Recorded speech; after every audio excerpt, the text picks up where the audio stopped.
ದೇವನಹಳ್ಳಿ ಬೆಂಗಳೂರು ಗ್ರಾಮಾಂತರ ಭಾರತೀಯ ಜನತಾ ಪಾರ್ಟಿ ದೇವನಹಳ್ಳಿ ಮಂಡಲದ ವತಿಯಿಂದ ಎಸ್ಸಿ ಮೋರ್ಚಾದ ನೂತನ ಪದಾಧಿಕಾರಿಗಳ ಪದಗ್ರಹಣ ಹಾಗೂ ಸೇರ್ಪಡೆ ಕಾರ್ಯಕ್ರಮ ನಡೆಯಿತು.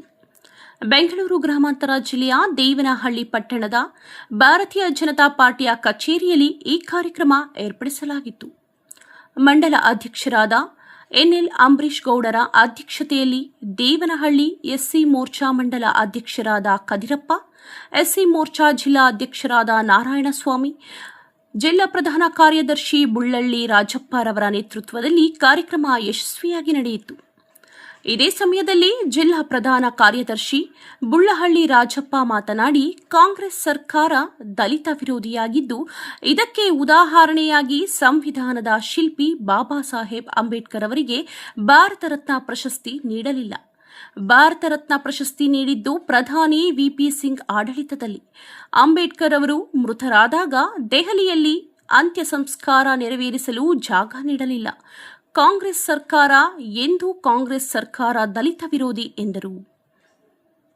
ಇದೇ ವೇಳೆಯಲ್ಲಿ ಮಾತನಾಡಿದ ನೀಲೇರಿ ಅಂಬರೀಶ್ ಗೌಡ ಮಾತನಾಡಿ, ದಲಿತರು ಒಗ್ಗಟ್ಟು ಆಗಬೇಕು ಮತ್ತು ಜಾಗೃತರಾಗಬೇಕು. ಭಾರತೀಯ ಜನತಾ ಪಾರ್ಟಿಯ ಎಲ್ಲ ಸಮುದಾಯಕ್ಕೆ ಅವಕಾಶ ಕಲ್ಪಿಸುತ್ತೇವೆ.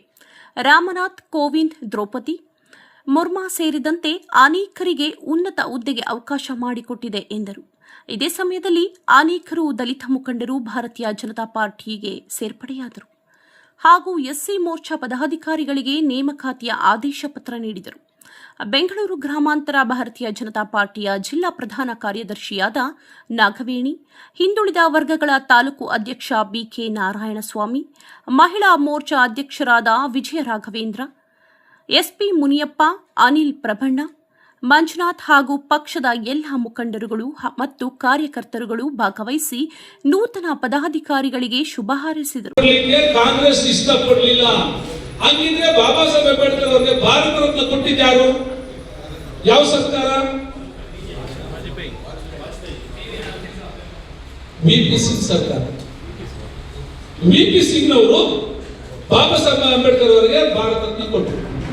ಅದಾದ ನಂತರ ತುರ್ತು ಪರಿಸ್ಥಿತಿಯನ್ನು ಹೇರಿದಾಗ ಇದೇ ಬಾಬು ಜಗಜೀವನ್ ರಾಮ್ ಅವರು ರಾಷ್ಟ್ರಪತಿ ಆಗಬೇಕಾಗಿತ್ತು.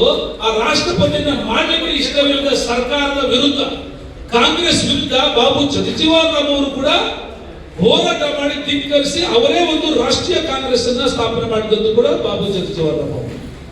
ಇವತ್ತು ನಾವೆಲ್ಲರೂ ಕೂಡ ಏನ್ ಮಾಡ್ಬಿಟ್ಟಿದೀವಿ, ನಮಗೆ ಒಂದು ದೊಡ್ಡ ಭೂತವನ್ನು ಕೃಷಿಸ್ಬಿಟ್ಟು ನಮ್ಮ ಬಿಜೆಪಿಯ ಜೊತೆಲಿ ನಾವು ಸಕ್ರಿಯವಾಗಿರ್ಲಿಕ್ಕೆ ನಮಗೆ ಅವಕಾಶ ಮಾಡಿಕೊಡದೆ ಇಷ್ಟೂ ವರ್ಷಗಳು ನಮ್ಮನ್ನು ಶೋಷಣೆ ಮಾಡ್ಕೊಂಡು ಬಂದಂತ ಕಾಂಗ್ರೆಸ್ ಸರ್ಕಾರದ ಸತ್ಯವನ್ನು ತಿಳ್ಕೊಂಡು ಗಮನಿಸಿಕೊಂಡ್ರೆ ದಯಮಾಡಿ ಈ ಕಾಂಗ್ರೆಸ್ ಸರ್ಕಾರದ ಸತ್ಯವನ್ನು ತಿಳಿದುಕೊಂಡು ಇವತ್ತು ನಾವು ಭಾರತೀಯ ಜನತಾ ಪಾರ್ಟಿಯ ಪಕ್ಷದ ತತ್ವ ಸಿದ್ಧಾಂತಗಳಲ್ಲಿ ಇದ್ದೀವಿ. ಯಾಕಂತಂದ್ರೆ ನಿಮ್ಗೆಲ್ಲ ಅರ್ಥ ಆಗ್ತಾ ಇದೆ. 2013ರಲ್ಲಿ ನಮ್ಮ ನರೇಂದ್ರ ಮೋದಿಜಿ ಅವರು 12-13ರಲ್ಲಿ ಪ್ರಧಾನಿ ಆದಾಗ ಅವರು ಕಂಟಿನ್ಯೂಸ್ ಆಗಿ 3 ಅವಧಿಗೆ ಪ್ರಧಾನಿಗಳಾದರು.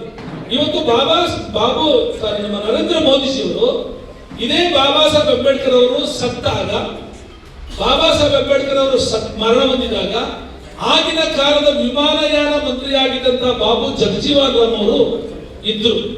ಅವರಿಗೆ ಸಮಾಧಿ ಮಾಡಲಿಕ್ಕೆ ನಮ್ಮ ಕಾಂಗ್ರೆಸ್ ಸರ್ಕಾರ ಜಾಗ ಮಾಡಿಕೊಡಲಿಲ್ಲ ದೆಹಲಿಯಲ್ಲಿ.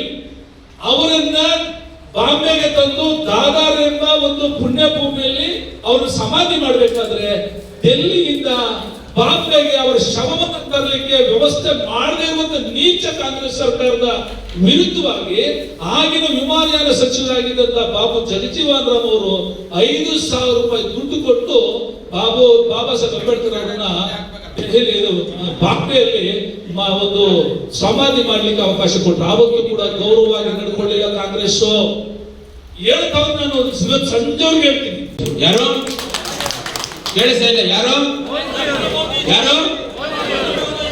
ನರೇಂದ್ರ ಮೋದಿಜಿಯವರು ಈ ಅನೇಕ ವಿಚಾರಗಳನ್ನ ನಿಮ್ಗೆಲ್ಲ ವೇದಿಕೆ ಮೇಲಿರುವ ಎಲ್ಲ ಗಣ್ಯರು ತಿಳಿಸ್ಕೊಟ್ಟಿದ್ದಾರೆ. ಹಾಗಾಗಿ ನಿಮ್ಮನ್ನ ತುಂಬಾ ಹೊತ್ತು ಕಾಯಿಸೋದು ಕೂಡ ಬೇಡ ಅಂತ ಹೇಳಿ ಇವತ್ತು ತಾವೆಲ್ಲ ಸೇರ್ಪಡೆಗೆ ಬಂದಿದ್ದೀರಾ, ಅವರೆಲ್ಲ ಸೇರ್ಪಡೆ ಮಾಡಿ ಇವತ್ತು ನಿಮ್ಗೆಲ್ಲ ಜವಾಬ್ದಾರಿ ಇದು ಭಾರತೀಯ ಜನತಾ ಪಾರ್ಟಿಯಲ್ಲಿ ಯಾರಿಗೂ ಡಿ ಎ ಕೊಡಲ್ಲ. ನಾವೆಲ್ಲ ಇದನ್ನ ಸೇವೆ ತರ ಮಾಡ್ತಾ ಇದ್ದೀವಿ. ಇದನ್ನ ಭಾರತ ದೇಶ ಇವತ್ತು ನಮಗೆ ಉಳಿತಾ ಇದೆ ಅಂದ್ರೆ ಫಸ್ಟ್ ನಾವು ಬಿಜೆಪಿ ಅಂತ ಯಾರು ಹೇಳಲ್ಲ. ಇಲ್ಲಿ ಫಸ್ಟ್ ಯಾವ್ದಂತ ಹೇಳ್ತೀರಿ? ದೇಶ. ಇಲ್ಲಿ ದೇಶ ಉಳಿಬೇಕು. ನಮ್ಮ ದೇಶ ಉಳಿದ್ರೆ ನಾವೆಲ್ಲ ಪಾರ್ಟಿ ಮತ್ತೊಂದು ವ್ಯಕ್ತಿ ಎಲ್ಲ ಆಮೇಲೆ. ಆದ್ರೆ ಕಾಂಗ್ರೆಸ್ ಅಲ್ಲಿ ಆ ವ್ಯಕ್ತಿಗಳು ಮಾತ್ರ ಇರ್ತಾರೆ ಅಂತ ಹೇಳಿ ಎಲ್ಲರೂ ಹೇಳ್ತಾ ಇರ್ತಾರೆ. ಯಾರು? ಕಾಂಗ್ರೆಸ್ ಅವರಿಗೆ ಹೇಳ್ತಾ ಇರ್ತಾರೆ. ಹಾಗಾಗಿ ಹೆಚ್ಚು ಅವ್ರಿಗೇನು ಐಪ್ ಕೊಡೋದು ಬೇಡ. ಅವರ ಒಂದು ಮನಸ್ಥಿತಿ ತಕ್ಕಂಗೆ ಇವತ್ತು ಇಡೀ ದೇಶದಲ್ಲಿ ಯಾವ ಪರಿಸ್ಥಿತಿ ಬಂದಿದ್ದಾರೆ ಅಂತ ಅವ್ರಿಗೆ ಗೊತ್ತಾಗ್ಬಿಟ್ಟಿದೆ. ಹಾಗಾಗಿ ಸುಮ್ಮನೆ ಯಾವುದೋ ಒಂದು ವಿಚಾರನ ಹೇಳ್ಕೊಂತ ಓದ್ತಾ ಇರ್ತಾರೆ. ಆ ಸುಳ್ಳು ತುಂಬಾ ದಿನ ತಡಿ ಉಳಿಯೋದು ಇಲ್ಲ. ಉಳಿತೈತಾ? ಸುಳ್ಳು ಉಳಿತೈತಾ? ಸತ್ಯ ಉಳಿತೈತಾ? ಸತ್ಯನೇ ಉಳಿಬೇಕು, ಸತ್ಯನೇ ಉಳಿತೈತೆ ಕೂಡ. ಹಾಗಾಗಿ ತಮ್ಗೆಲ್ಲ ಇವತ್ತು ಕದಿರಪ್ಪನವರು ವಿಶೇಷ ಯಾರಪ್ಪ ಅಂದ್ರೆ ಅದು SC ಮೋರ್ಚಾ ತಳಪಾಯ. ಆದಿವಾಸಿಗಳು ಈ ಭಾರತ ಹುಟ್ಟಿದಾಗಿಂದನೂ ಕೂಡ ಯಾರಾದರೂ ಆದಿವಾಸಿಗಳು ನಮ್ಮ ಇದೇ ನಮ್ಮ ಜನ್ಮಭೂಮಿ, ಇದೇ ನಮ್ಮ ಕರ್ಮಭೂಮಿ, ಇದೇ ನಮ್ಮ ಧರ್ಮಭೂಮಿ ಅಂತ ಯಾರಾದ್ರೂ ಇಟ್ರೆ ಅದು ತಾವೆಲ್ಲ ಮೊದಲು. ಹಾಗಾಗಿ ಈಗ ನಮ್ಮ ರಾಜಪ್ಪಣ್ಣವ್ರು ಹೇಳ್ತಾ ಇದ್ರು, ಇವತ್ತು ದ್ರೌಪದಿ ಮುರ್ಮು ಅವರು ಇರ್ಬೋದು, ಆಮೇಲೆ ಅದಕ್ಕಿಂತ ಹಿಂದೆ ಇದ್ದರು ರಾಮನಾಥ್ ಕೋವಿಂದ್ ಅವರು ಇರ್ಬೋದು. ರಾಮನಾಥ್ ಕೋವಿಂದ್ ಅವರು ಕೂಡ ಗುರುತಿಸಿ ರಾಷ್ಟ್ರೀಯ ಮಟ್ಟದಲ್ಲಿ ಕೂಡ ಗುರುತಿಸಿ ಇವತ್ತು ಏನಾದ್ರು ಕೊಟ್ಟಿದ್ದಾರೆ ಅಂದ್ರೆ ನರೇಂದ್ರ ಮೋದಿಜಿಯವರು ಮಾತ್ರ ಕೊಡ್ಲಿಕ್ಕೆ ಸಾಧ್ಯ.